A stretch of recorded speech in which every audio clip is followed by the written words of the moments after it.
Hello, I'm Sebastian. Welcome to 9 Trees podcast. Today, I will summarize and review the book. The Talent Code by Coyle explores a practical, science-informed view of how extraordinary skill is built rather than inherited.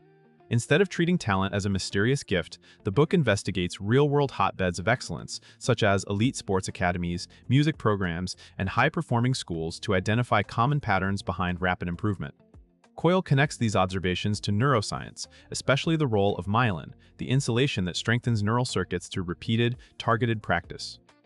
The book argues that greatness comes from a combination of deep practice, effective coaching, and motivation that is sparked and sustained in specific ways.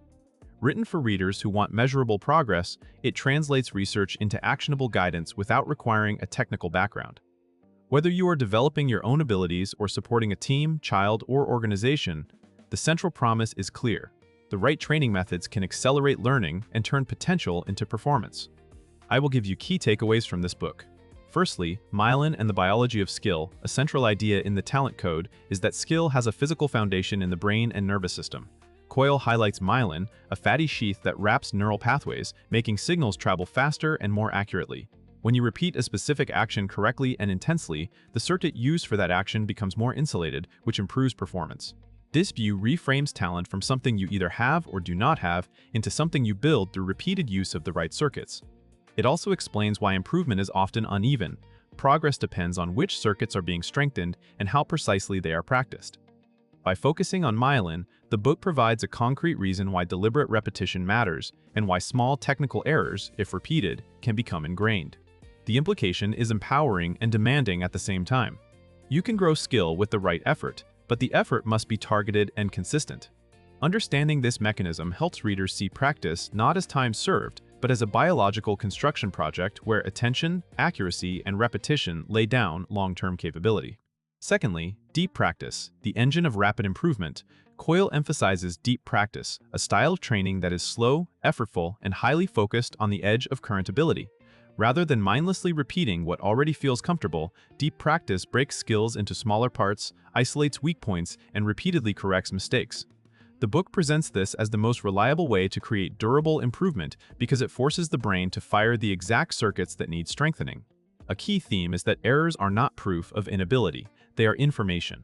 When learners stop, diagnose what went wrong, and try again with a slight adjustment, they build more accurate neural patterns.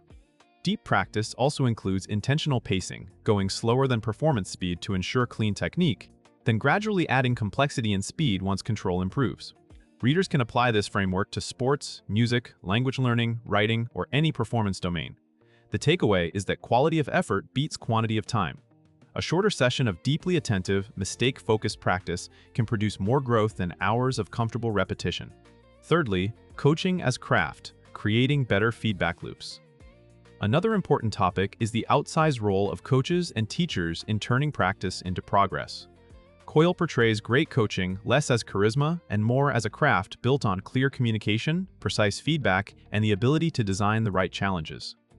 Effective coaches notice small errors, provide corrections that the learner can immediately apply, and keep the learner working at the edge of capability without tipping into discouragement. The book also underscores the importance of models and demonstrations, because seeing a movement, phrase, or technique done well helps learners build a mental map of what they are trying to produce. Good coaches create feedback loops that are fast and specific, allowing learners to adjust in real time rather than repeating mistakes. They also shape habits and standards, reinforcing the idea that improvement is normal and expected. For readers who lead teams or raise children, this topic offers a practical shift. The best guidance is not constant praise or harsh critique, but targeted information that helps the learner solve the next small problem and steadily stack wins. Fourthly, ignition, how motivation gets switched on. Coyle describes motivation as something that often begins with ignition, a moment or sequence of moments that makes a person decide this matters to me. Rather than treating drive as a fixed personality trait, the book examines how certain environments and experiences trigger commitment. Ignition can come from seeing someone you identify with succeed, encountering an inspiring role model, or getting a glimpse of what you could become. It can also be sparked by small signs of progress that make the effort feel worthwhile. The book ties ignition to identity, suggesting that people practice harder when they feel they belong to a tribe that values the skill and when they can imagine a future version of themselves performing at a higher level. This perspective helps explain why talent hotbeds emerge. They combine visible examples of excellence, social reinforcement, and pathways for learners to see improvement. For readers, the practical message is to design conditions that make motivation more likely. Choose environments with strong models, track progress in ways you can feel, and connect daily practice to a compelling personal story about who you are becoming. Lastly, building a talent hotbed, environment, culture, and habits. Beyond individual practice, the Talent Code explores how groups and places consistently produce high performers. Coyle points to shared cultural ingredients, high expectations, supportive competition, and a normalizing of struggle as part of learning.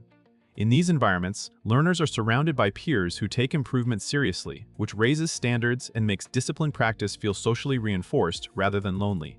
The book suggests that small structural choices matter, such as frequent performance opportunities, clear skill progressions, and routines that prioritize fundamentals. Another element is the presence of mentors who invest in long-term development, not just short-term results. This topic is valuable for parents, managers, and educators because it shifts the question from how do I find talented people to how do I grow them. The hotbed concept encourages readers to think in systems, practice design, feedback speed, peer influence, and identity signals all work together. When aligned, they create a self-sustaining cycle where effort leads to visible growth, growth fuels motivation, and motivation drives even deeper practice. In conclusion, this book is best for readers who want a grounded, actionable approach to skill building, including athletes, musicians, students, entrepreneurs, coaches, educators, and parents guiding developing learners.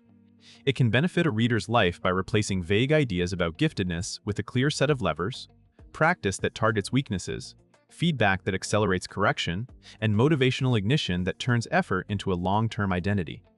That mindset change reduces fear of mistakes and makes improvement feel controllable.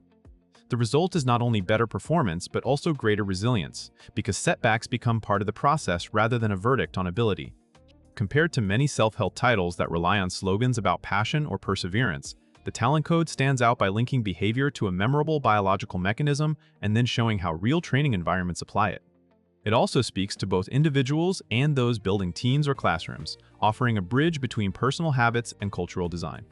If you want a book that helps you practice smarter, coach better, and build sustainable motivation, it is worth buying as a practical guide with lasting usefulness. If you would like to support Daniel Coyle, you can buy the book through the Amazon link I've provided in the podcast description. After reading the book, please let me know what you think and share your thoughts. See you around.